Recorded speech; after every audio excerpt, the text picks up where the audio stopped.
Karen called animal control on my service dog. So I called her HOA president, and she lost everything she loved about her precious dog-friendly community while I sipped coffee and watched her world crumble from my front porch. Posted in our /pro-revenge. I never thought I'd be the type of person to get revenge on someone. I've always been the turn the other cheek kind of guy. But after what Karen put me through, I learned that sometimes the universe just needs a little push in the right direction. Let me start from the beginning. I'm a 32-year-old veteran with PTSD and a traumatic brain injury from my time in Afghanistan. After I came home, life was difficult. Loud noises sent me into panic attacks. Crowds made me feel like I was suffocating. I couldn't sleep more than 2 hours at a time without nightmares jerking me awake, drenched in sweat, and convinced I was back in Kandahar. Enter Zeus, my 85-pound German Shepherd service dog. Zeus isn't just a pet. He's a medical device with fur and a tail. He's trained to recognize the signs of my panic attacks before I even realize they're coming. He'll nudge my hand, apply pressure therapy, and guide me to a safe space. During nightmares, he wakes me up before they get too bad. In crowds, he creates a buffer zone around me. Zeus has literally saved my life more times than I can count. I moved into the Riverside Hills HOA community about 8 months ago. It's one of those planned neighborhoods with identical houses in varying shades of beige, perfectly manicured lawns, and rules about everything from fence heights to mailbox colors. I know HOAs get a bad rap on Reddit, and honestly, I wasn't thrilled about it. But the house was perfect for my needs, single-story, quiet cul-de-sac, and close to the VA hospital. During my interview with the HOA board, yes, they interview prospective residents like at a job application, I was completely upfront about Zeus. I provided all his documentation, his certification from a legitimate service dog training organization, my doctor's letters, and information about the Americans with Disabilities Act. The board president, a pleasant older gentleman named Robert, assured me there would be no issues. The HOA had to comply with federal law, and besides, they appreciated my service. Everything was fine for the first 7 months. My neighbors were friendly enough. I kept to myself, mostly dealing with my recovery and attending therapy at the VA. Zeus and I would take walks around the neighborhood every evening. He was always perfectly behaved, never barking unnecessarily, never approaching other people or dogs without permission, always staying by my side. Then Karen moved in next door. I know. Her name wasn't actually Karen. It was Patricia, but she was such a textbook Karen that I'm just going to call her that for this story. You'll understand why. Karen was probably in her mid-50s, divorced. I heard her complaining about her ex-husband approximately 400 times. Worked some middle management job she never shut up about, and had a daughter in college who she was very proud of, also mentioned 400 times. She also had a dog, a yappy little Pomeranian named Cupcake that she carried around in her purse like a fashion accessory. The first time I met Karen was the day she moved in. I was in my front yard with Zeus, and she marched right up to my property line. "Excuse me," she said, not even introducing herself. "Is that dog dangerous?" I looked down at Zeus, who was lying peacefully in the grass, watching a butterfly. "No, ma'am. He's a service dog, very well trained." She wrinkled her nose. "He's awfully big. I have a small dog, you know. I'll need you to keep that beast away from my Cupcake." Beast. She called Zeus a beast. My blood pressure rose, but I kept my cool. Zeus is trained not to approach other animals unless I give him permission. "You won't have any problems." "We'll see about that," she muttered, turning on her heel and stomping back to her house. Over the next few weeks, Karen made it her personal mission to make my life difficult. She would glare at Zeus whenever we walked past her house. She made exaggerated detours with Cupcake whenever she saw us outside, clutching her dog to her chest like Zeus was a wolf that might attack at any moment. Then the complaints started. First, she complained that Zeus barked too much. This was categorically false. Zeus barely barked at all, only when someone knocked on the door, and even then, it was 1 or 2 woofs before he calmed down. I have a Ring doorbell camera that proved this with audio recording. When that complaint went nowhere with the HOA, she complained that Zeus was menacing and threatening during our walks. Robert, the HOA president, called me to discuss it. I explained the situation and offered to show him the videos from my walks.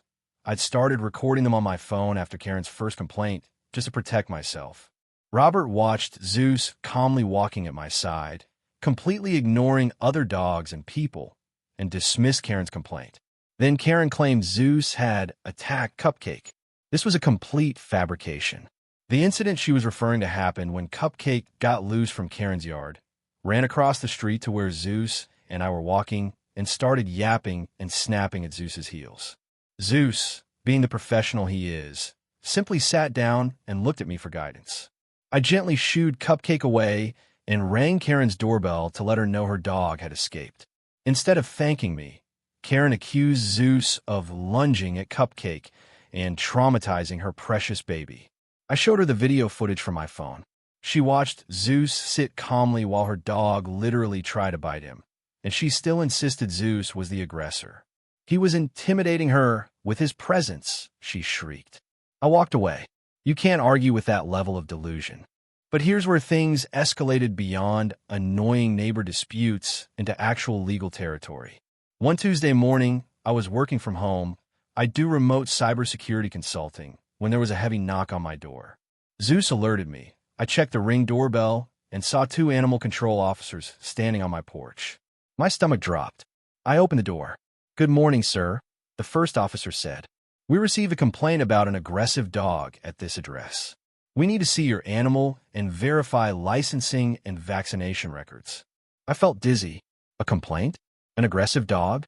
Zeus, who was sitting calmly beside me, looked up at the officers with his tail wagging slightly.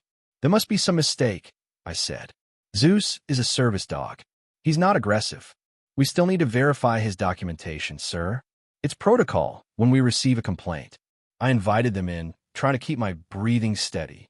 This was triggering my anxiety, something fierce, and Zeus immediately pressed against my leg, sensing my distress. I showed the officers all of Zeus's paperwork, his service dog certification, his vaccination records, his license with the county, everything. The officers reviewed everything, and one of them even petted Zeus, who responded with gentle tail wags. "Sir, this dog is clearly well-trained and properly documented," the second officer said. "Can I ask, do you know whom I have filed this complaint?" "I have a neighbor who's been harassing me about Zeus for weeks," I said.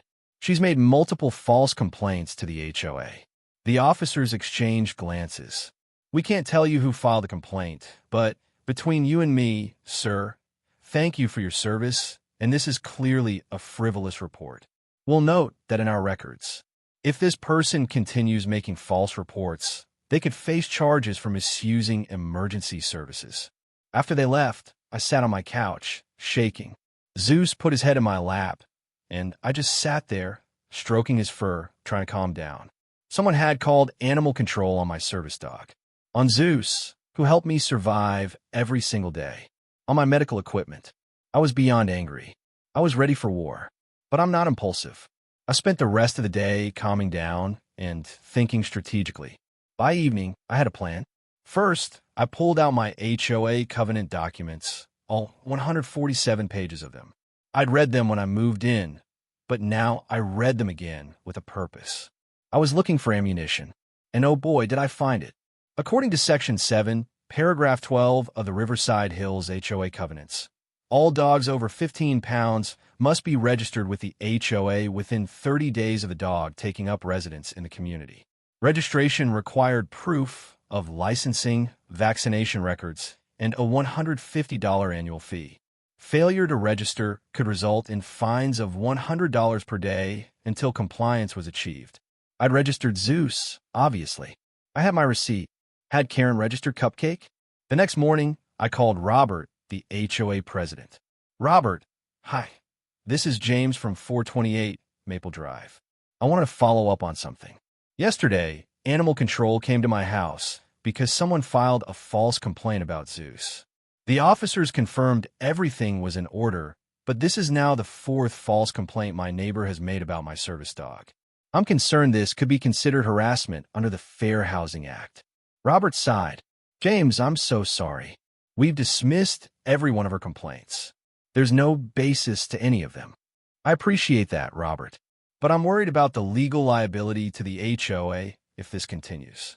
False complaints about a service animal could open the HOA up to federal lawsuits. I don't want that. I like this community. But I also need to protect myself and Zeus. There was a pause. What are you suggesting? I think it might be time for a formal warning to this neighbor. And actually, while I have you on the phone, I was reviewing the HOA covenants, and I noticed that all dogs over 15 pounds need to be registered. Is that still enforced? Yes, Robert said. It's one of our standard requirements. I'm registered, of course, but I'm not sure if my neighbor is. Her dog is small, but I think Pomeranians are usually around 15 to 20 pounds when fully grown. Might be worth checking. I could practically hear Robert smile through the phone. That's an excellent point, James. Let me look into our registration records. We hung up. I felt a little guilty for maybe 2 seconds, and then I remembered Zeus's face when those animal control officers walked up to our door, and my guilt evaporated.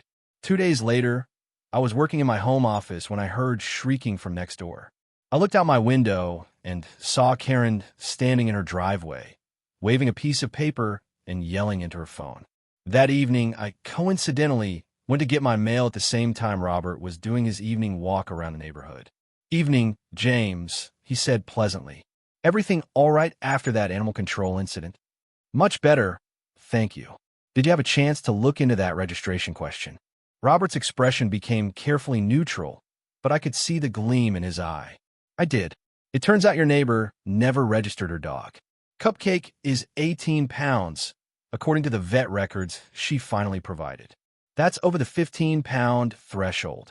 "Oh no," I said, not even trying to hide my smile. "How long has she had Cupcake here?" "Based on when she moved in, about 7 weeks. So that's," Robert calculated in his head, 47 days of noncompliance. At $100 per day, that's $4,700 in fines. I let out a low whistle. "Wow, that's substantial." The board discussed it.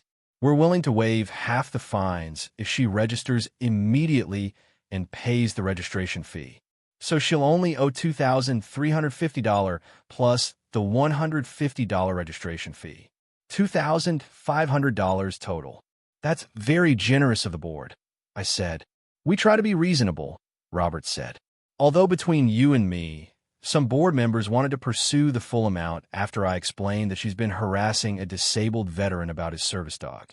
We chatted for a few more minutes, and then I went back inside, feeling lighter than I had in weeks. But the story doesn't end there. Oh no, Karen's revenge saga was just getting started. Over the next week, Karen tried everything to get out of paying the fine. She claimed she didn't know about the registration requirement. Ignorance isn't an excuse. It's in the documents you sign when you purchase a home in the HOA.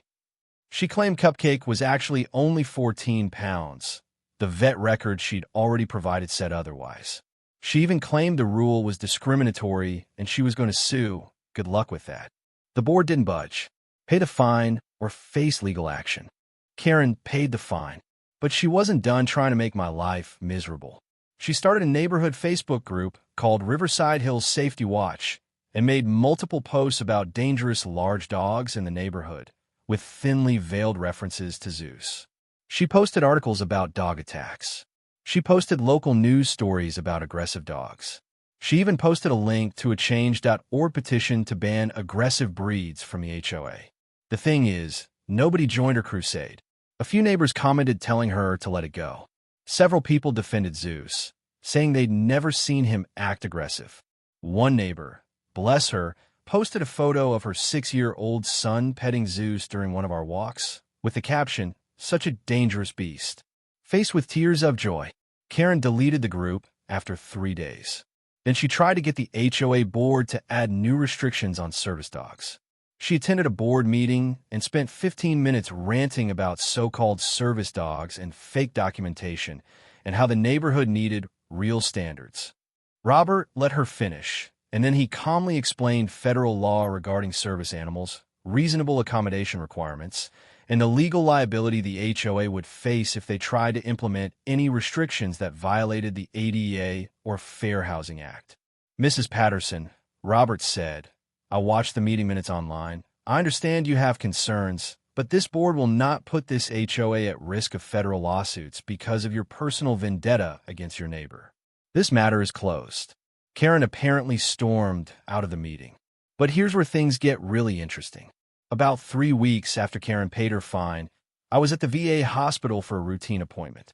I was in the waiting room with Zeus when I overheard 2 staff members talking. "Did you hear about that woman who got arrested for making false 911 calls?" One said. "No, what happened?" "Apparently, she kept calling in fake emergencies. Animal control, police, fire department. They finally traced it back to her and charged her with misuse of emergency services." My ears perked up.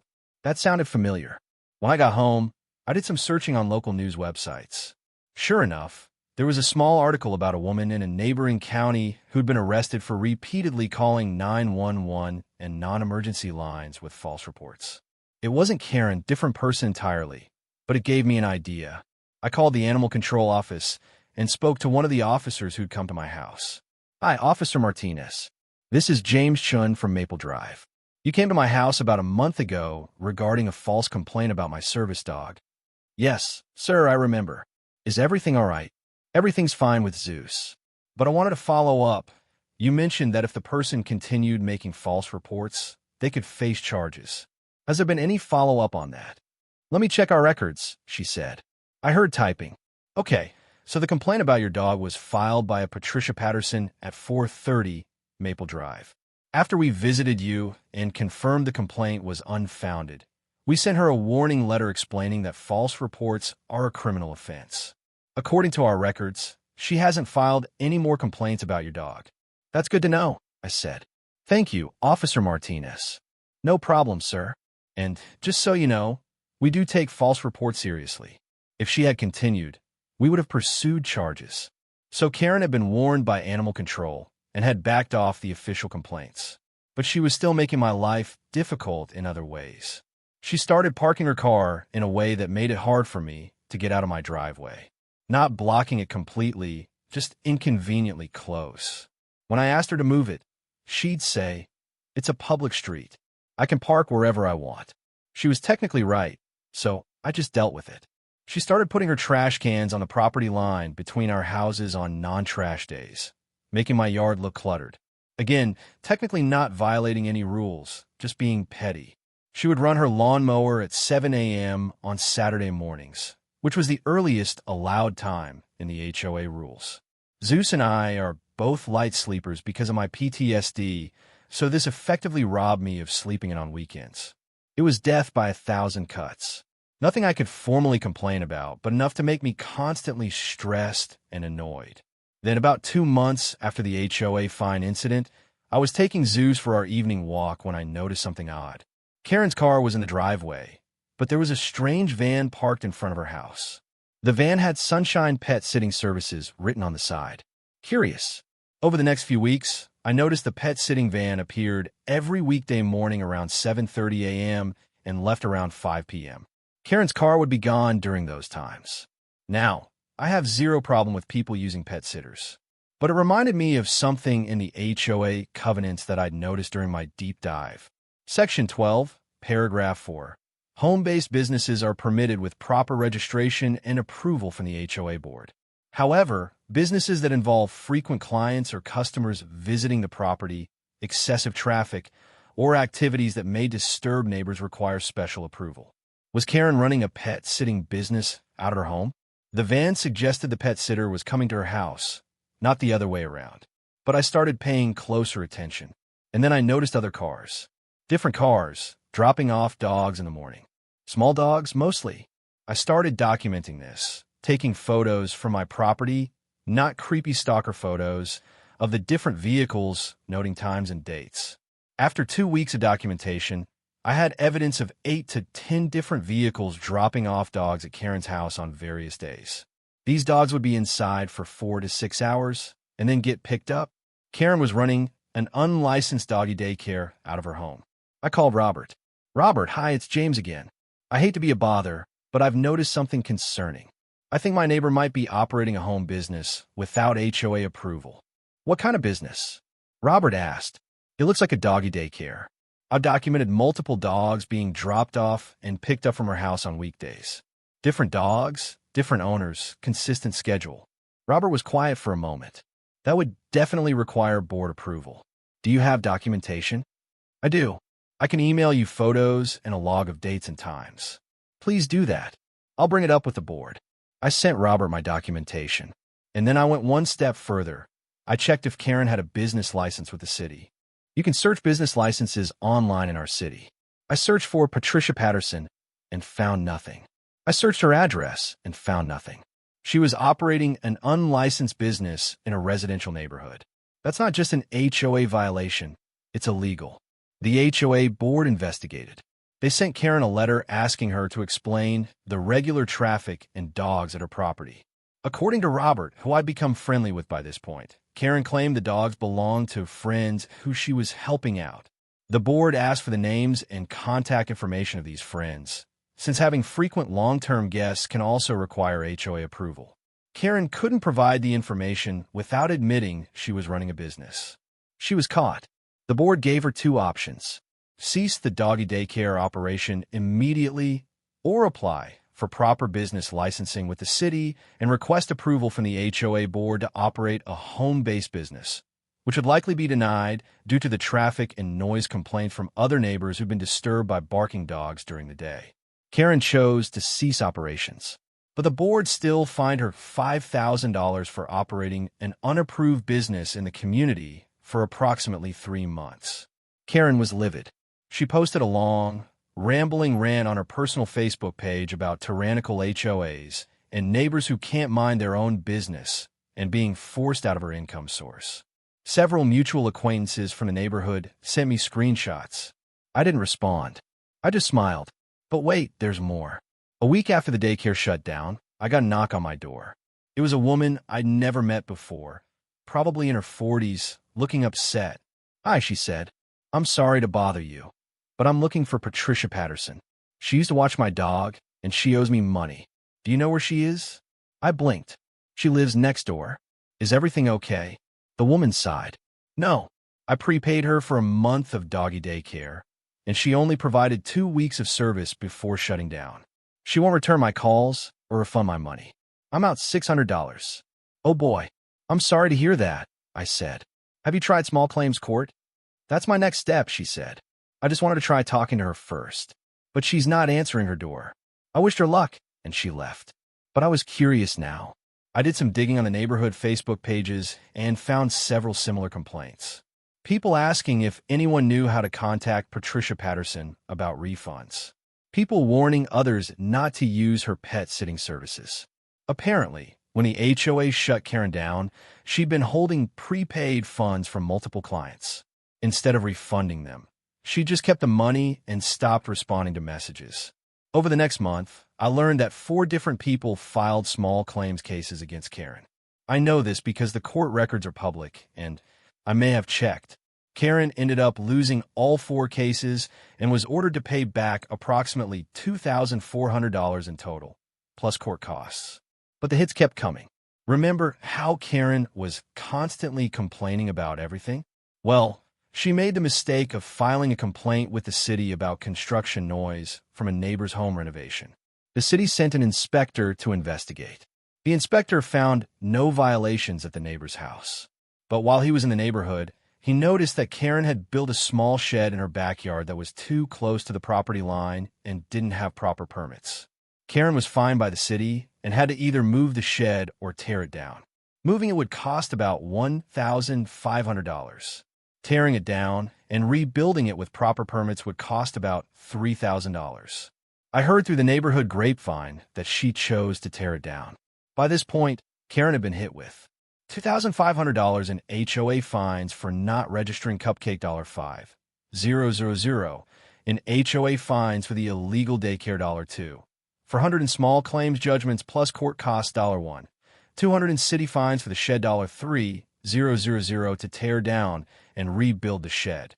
Total, $14,100 in expenses, all stemming from her decision to wage war against my service dog. And here's the beautiful karma of it all. If Karen had just left me alone, if she'd just been a normal neighbor who minded her own business, none of this would have happened. She'd still have her under-the-table doggy daycare income. She'd still have her shed. She'd still have $14,100 in her bank account. But she chose to make false complaints about a disabled veteran service dog. She chose harassment. She chose to let her prejudice and entitlement override basic human decency. The final chapter of this story happened about 2 weeks ago. I saw a for sale sign go up in Karen's yard. I was in my front yard with Zeus when Karen came out to get her mail. We made eye contact. She looked at me, looked at Zeus, and for just a moment, I saw the realization in her eyes. She knew. She knew that her vendetta against my service dog had cost her everything. She didn't say anything. She just got her mail and went back inside. The house sold within 3 weeks. It's a nice neighborhood. Karen moved out last weekend. I watched the moving truck from my window, Zeus's head resting on my lap. "Well, buddy," I said, scratching behind his ears, "I think we can finally relax." Zeus wagged his tail and let out a contented sigh. My new neighbors moved in 2 days ago, a young couple with a golden retriever. I met them yesterday while Zeus and I were on our evening walk. Their dog and Zeus sniffed each other politely while we chatted. They were friendly, normal people who didn't look at Zeus like he was a monster. "Is he a service dog?" the wife asked, noticing Zeus's vest. "Yes, ma'am. He helps with my PTSD." "That's wonderful," she said warmly. "Thank you for your service. And what a gorgeous dog." As we walked away, I felt something I hadn't felt in months: peace. Karen tried to destroy my life because she didn't like my service dog. Instead, she destroyed her own life, piece by piece, with her own bad decisions and illegal activities. I didn't have to do much. I just pulled a few threads, and her whole web of entitlement and illegal behavior unraveled. Was it petty? Maybe. Was it justified? Absolutely. Would I do it again? In a heartbeat. Don't mess with a man service dog. And definitely don't mess with a veteran who has time, documentation, and the ability to read HOA covenants. Zeus is snoring next to me as I write this. He has no idea he's the hero of this story. To him, he's just doing his job, keeping me alive and sane every single day. Good boy, Zeus. The very best boy.